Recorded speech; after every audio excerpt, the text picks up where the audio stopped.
If you ask a Valdosta fan, they'll tell you 13 years between state title games is long enough. The Cats could end that drought tonight with a win over undefeated Dalton in the state semifinals.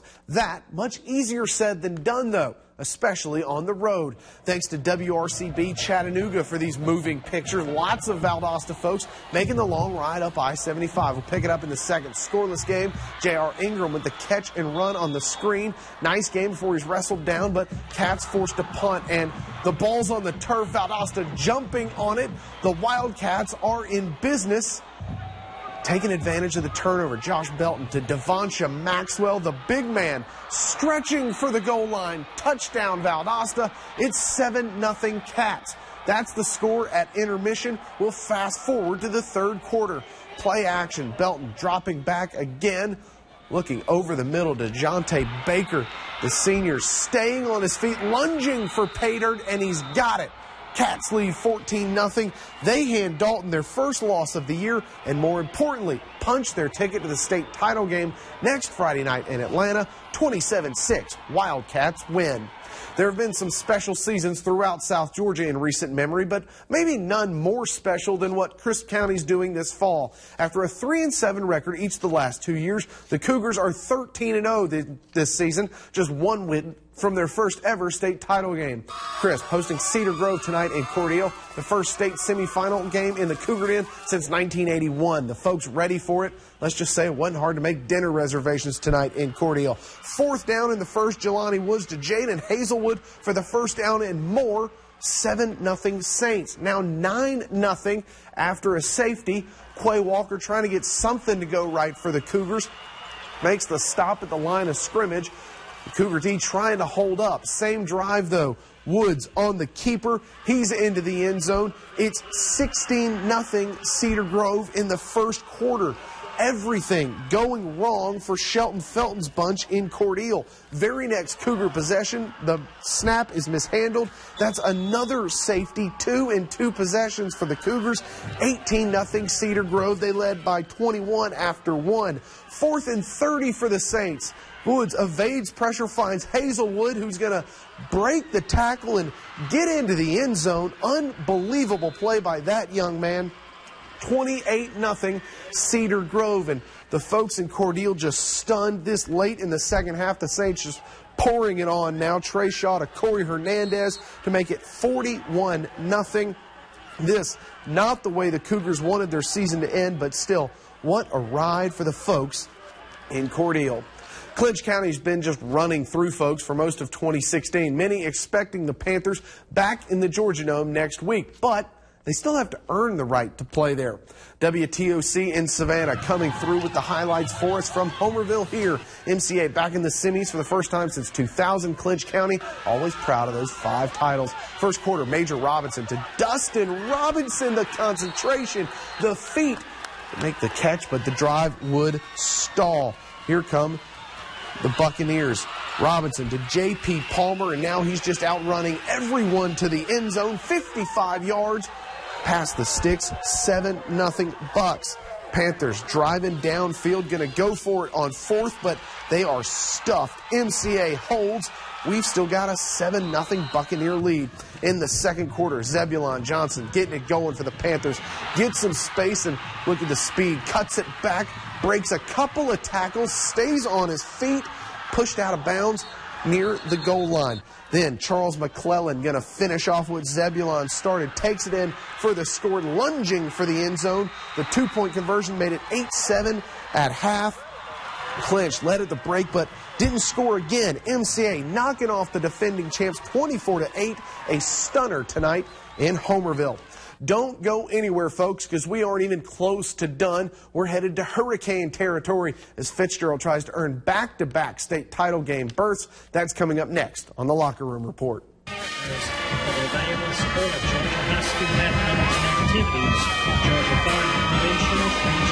Locker Room Report is brought to you in part by Trading Post, Allergy and Asthma Clinic, South Fitters, Albany Urology, Air Pro, SL Sausage Company, Autoland.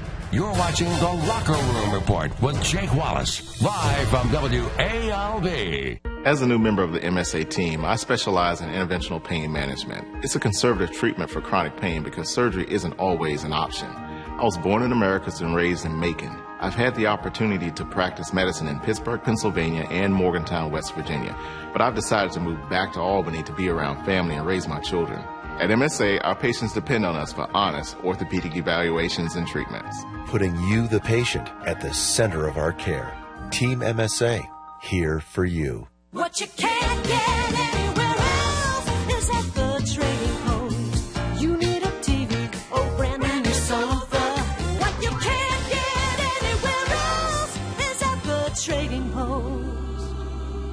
Prostate cancer is one of the most commonly diagnosed cancers amongst men. Here at Albany Urology Clinic, we offer the area's most comprehensive treatment options. Albany Urology Clinic has proudly served Southwest Georgia for over 40 years with the highest quality of care and compassion. Peter Millar is a world-class and luxury brand for men carried right here at South Bidders in the Albany Mall. Peter Millar offers everything from woven sports shirts, knit golf, and polo shirts to tailored clothing and accessories. Shop Peter Millar this fall inside the Albany Mall. Having trouble with your AC unit? Call the pros you can trust at Air Pro Heating and Cooling. They'll get it fixed in a snap. Air Pro Heating and Cooling, the most comfortable call you can make. Everything you need for all your tailgating activities can be found at SL Sausage Company, Highway 82 in Lee County and Highway 300 in Crisp County. Come try our delicious sausage steaks and other grilling favorites. Meet me at SL Sausage Company. Get ready, get set, and save at Autoland. Now's the time to score the best deals on a huge selection of cars, trucks, and SUVs. Interest rates are at an all-time low, starting at 2.9 for 60 months. And remember, you can always shop online at davidsmithautoland.com. The effects of asthma can take you away from the things in life you enjoy. The Allergy and Asthma Clinics of Georgia provide up-to-date diagnostic and therapy techniques to help you manage and treat your asthma and get you back to the things you love. For the third straight season, the Fitzgerald Purple Hurricane are one of the final four teams remaining in Class AA. A great accomplishment, sure, but not what this team wants. All season, the only goal the Canes have aimed at being the last team standing. Fitzgerald at home for the third straight week in the state playoffs, hosting the Hornets of Hapeville Charter. Fourth play of the game, and J.D. King's getting the Canes on the board. The Oklahoma State commit through the hole and into the end zone. Just like that, it's 7-0 Fitzgerald. 14-0 now, the Canes leading. Dontarius Millsap bringing the pressure. He's going to take down Haj Malik Williams for the sack. Forced the Hornets on a 3-and-out. Canes taking over in their own territory. James Graham into the end zone to make it 21-0 Fitzgerald. The Canes out and running in the first quarter. Another stop gives the ball. Canes the ball in Hornets territory. Graham outrunning the defense to the pylon. Just speed and size and everything you want in a quarterback. Fitzgerald led 28-0 in the second. Canes fans planning their trips to the Dome, and you can put it to bed. J.D. King, look at the juke move, and then the little stiff arm at the goal line made it 35-zip. Fitzgerald headed back to Atlanta with a 42-21 romp. WALD Sports' Theo Dorsey has more from JC Stadium.